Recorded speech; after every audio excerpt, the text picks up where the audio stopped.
chats, j'espère que vous allez bien. Je vous retrouve aujourd'hui pour une nouvelle vidéo update lecture spéciale BD album, puisque je vous parlerai du premier tome des carnets de cerises de Joris Chamblin et Aurélie Méret, Le Zoo pétrifié, collection Métamorphose, édition Soleil.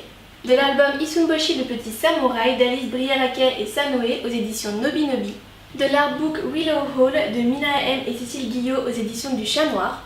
Et le premier tome de la bande dessinée Le Monde de Zouzou de Golozao et Bayou Shangan aux éditions Casterman. Je commence donc cette update avec les carnets de cerises de Joris Chamblin et Aurélie Méret, Le Zoo pétrifié, donc collection Métamorphose qui est ma collection de bande dessinée préférée. Cette BD ne fait pas exception à la règle. Je n'ai entendu parler pour la première fois il y a peut-être 3-4 ans. C'était une amie qui l'avait acheté pour sa petite sœur, et c'est vrai que cette bande dessinée est un peu plus jeunesse que ce à quoi je m'attendais, mais ça reste une très bonne lecture, c'est très doux, on a vraiment des mises en page très différentes les unes des autres. Donc là ça commence avec le journal intime de Cerise, ce qui permet vraiment d'être dans son univers à elle, de se rapprocher. Donc voilà, on a vraiment une mise en page lignée avec des petits gribouillis, des petites photos, une écriture manuscrite. Et après la vraie BD commence, et vraiment c'est pour ça que j'ai décidé de moi aussi commencer cette saga. C'est parce que j'ai beaucoup aimé l'univers graphique, j'aime beaucoup le style de l'illustrateur. On a de très belles images. Et on fait donc la rencontre de Cerise, une jeune enfant qui, accompagnée de ses deux amies Lynn et Erika, passe son temps à observer les adultes et elles essayent d'imaginer leur vie. Cerise a pour ambition de devenir écrivain et de vivre plein d'aventures, sûrement que les deux sont liés. Et donc c'est pour ça qu'elle retranscrit aussi toutes ces journées, toutes ces découvertes, toutes ces hypothèses, ces aventures qu'elle vit dans son journal. Du haut de sa cabane, elle va un jour apercevoir un vieil homme dans la forêt taché de peinture, et elle va se mettre en tête de découvrir pourquoi cet homme est dans cet état-là, et elle va donc le suivre sans se douter de ce qui l'attend. J'ai trouvé cette histoire très touchante, très poétique, portée par des dessins très doux, et c'était franchement une très bonne surprise. La saga est déjà terminée, elle compte 5 tomes, ils sont tous dans ma palle et j'ai hâte de lire la suite. Je poursuis avec ce magnifique Kodomo signé Alice Brière-Laquet et Sanoé, publié aux éditions Nobi Nobi, sachant que Sanoé est également illustratrice de la bande dessinée La Grande Ourse dans la collection Métamorphose édition Soleil, que je vous ai déjà présentée en book haul et en update lecture. Cette histoire est un conte traditionnel japonais, une autre version du Petit Pousset de Tom Pouce, où on va suivre un petit héros, donc ici Isunboshi, littéralement le garçon d'un pouce, qui pour prouver sa valeur va vivre de grandes aventures. Il n'a de petit que sa taille, car il est doté d'un grand courage, et durant ses aventures il va devoir affronter de nombreux dangers, y compris ceux qui pour nous ne seraient que détails. Il existe de nombreuses variantes de ce conte au pays du soleil levant, souvent plus cruelles, plus tourmentées, mais sa source principale et la trame la plus racontée vient de l'Otogi-zoshi, les contes de compagnons, un recueil d'histoires illustrées du Japon médiéval. Ce dernier date de l'époque Muromachi 1392-1573, dont les auteurs des 350 histoires restent à ce jour inconnus. Rédigés sur des rouleaux illustrés ou des livrets appelés Naraeon et récités devant un public, ces histoires devaient être simples et aller à l'essentiel. On retrouve cet aspect-là dans cet album, puisque l'histoire a vraiment, l'image a une grande place dans la mise en page. Le format à l'italienne en plus laisse vraiment beaucoup d'espace pour les illustrations, avec peu de texte dans les coins. Et franchement c'est vraiment un livre magnifique, et chose assez rare pour être soulignée, il n'est pas impossible que je le relise car j'ai vraiment passé un très bon moment, et je trouve certaines images comme celle-ci par exemple très dynamiques. On a vraiment l'aspect aventure. Voilà, là on a le petit héros qui vraiment est tout petit, ce que je disais tout à l'heure. Par rapport à nous, c'est vrai que tout de suite, tout est gigantesque et tout est bien plus dangereux. Nobi Nobi a encore pensé à tout, puisqu'à la fin du livre, on retrouve des informations sur l'auteur, sur l'illustratrice, le conte, traduction de certains termes, mais aussi les recherches lors du processus de dessin.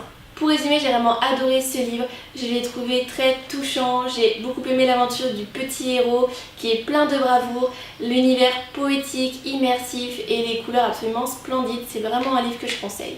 Je continue avec une bande dessinée, le premier tome du Monde de Zouzou de Golozao et Bayou Shangan, publié aux éditions Casterman, qui ont la gentillesse de m'envoyer les 2 tomes, donc je suis vraiment ravie, d'autant plus que Golozao est un artiste que j'aime énormément. J'ai trouvé cet album très doux, assez lent mais très touchant et je ne me suis pas ennuyée du tout. J'ai beaucoup aimé les couleurs, notamment celle du crépuscule qui est omniprésente, les lumières du crépuscule qui sont omniprésentes. C'est un milieu assez citadin puisqu'on suit Zouzou qui rentre au CP et j'ai vraiment été charmée par l'illustration. Donc là voilà, c'est l'héroïne Zouzou qui est très touchante, qui vit avec sa mère divorcée. D'ailleurs, la figure paternelle est absente de cette histoire en ce qui concerne l'héroïne. Voilà. Vraiment des belles couleurs, beaucoup de nuances de bleu et je trouve le tout très poétique, très touchant et c'est un univers visuel que j'ai beaucoup aimé. Nous avons une mise en page très diversifiée puisqu'il y a des pleines pages, des doubles pages, des dessins hors case, des bandes et ça rend le tout très dynamique et ça casse la monotonie d'une mise en page figée. Derrière le côté enfantin, les thèmes abordés sont difficiles même si les dessins adoucissent le propos puisqu'il est question de violence, notamment sur enfants, d'alcool, de difficultés financières, de solitude dans le cadre familial ou scolaire, se sentir rejeté, ne pas se sentir exister, ne pas se sentir aimé, se sentir bête, sur le regard des autres, notamment à l'école qui est quand même une période assez compliquée. Pour échapper à ce quotidien pesant, Zouzou s'invente un univers imaginaire avec des personnages imaginaires qu'elle retrouve au gré de ses envies et surtout au gré de ses besoins. Ça peut paraître mignon, c'est mis en page de manière mignon, mais clairement ça reste pas très joyeux. En bref, j'ai beaucoup aimé ce livre, à travers des illustrations douces, on va suivre une enfant qui manque de confiance en elle, une enfance qui n'a pas une vie évidente à une époque charnière de sa vie, l'entrée au CP. Je termine cette update avec un artbook, il s'agit de Willow Hall de Mina M et de Cécile Guillot, publié aux éditions du Chat Noir. Donc si j'enlève la jaquette, le livre se présente comme ça. La jaquette est identique au livre en lui-même, donc c'est en hardback bien évidemment, et c'est vraiment un très beau livre, très sombre, à l'ambiance gothique. J'ai été surprise par la forme épistolaire du récit, je ne m'attendais pas à cela, et on suit donc Émilie qui va envoyer des lettres à son fiancé, où elle raconte son quotidien au manoir, où elle est la gouvernante d'une jeune fille appelée Lorena. L'ambiance est donc très sombre, mystérieuse, fantastique, voire onirique et j'ai beaucoup aimé plonger dans ces pages, d'autant plus que je lis peu de choses gothiques. Mais derrière la poésie, clairement, il y a quand même pas mal de noirceur. Le lecteur assiste à l'attraction qu'exerce l'enfant sur l'héroïne, cette fascination de plus en plus intense qui frise l'obsession, c'est clairement anormal. Et il y a vraiment quelque chose de pesant qui se dégage de ce texte. Malgré tout, je trouve que l'intrigue aurait mérité d'être davantage développée car je suis clairement restée sur ma faim et j'ai quitté bien trop tôt cet univers. Beaucoup de questions restent notamment sans réponse. Qui est Lorena, sa famille, que leur est-il arrivé? Et c'est vrai que les dessins sont clairement le point fort de cette lecture, mais il aurait eu une notation bien meilleure sur mon blog si le récit avait été davantage développé. Cette vidéo est maintenant terminée, j'espère qu'elle vous aura plu, que vous aurez fait de belles découvertes.